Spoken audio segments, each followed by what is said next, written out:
Well, at Cedar Point Church in Maryville, Pastor Kurt Steinbach is on a mission.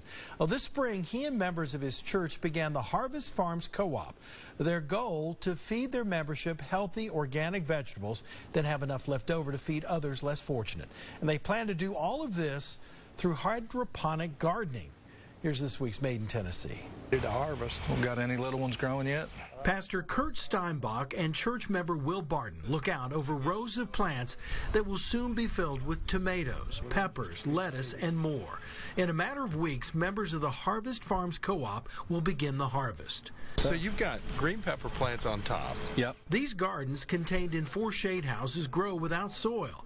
The plants, stacked in boxes, one on top of the other, sit in reconstructed coconut fibers, giving the roots something to latch onto.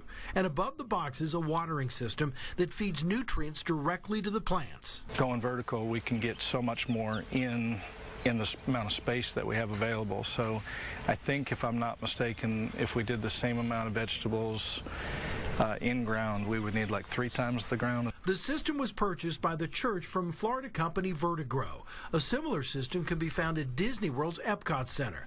Steinbach says the plants require no pesticides or herbicides. It's all organic, and the yields are expected to be bigger than average. The yields are not only bigger, tastier, supposedly. We'll find out. We're getting about ready to find that out. But vegetables, but also just the amount of produce that comes out of each plant is quite a bit more. Of course, it's non-GMO plants, so everything is not genetically modified. So we're trying to make sure people are getting healthy products all the way around. Right now, the co-op has about 100 families, many church members, but not all.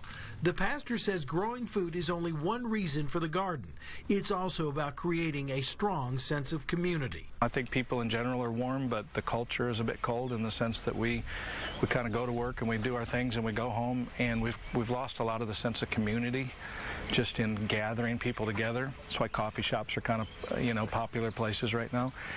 And so with the cooperative, our goal was let's try to recreate a sense of community where it's not someone working and you just come buy vegetables. So everybody's involved. If all goes well, Pastor Steinbach says next year they'll double the number of shade houses and the amount of food they grow. It's all part of feeding the soul through a garden made in Tennessee. Now, the pastor says you can be part of the Harvest Farms Co-op. The cost is $60. For more information, go to our website at wate.com for a link. And if you know of a product or a process we should profile for our series, you can email me at gpatterson@wate.com or message me on Facebook or Twitter.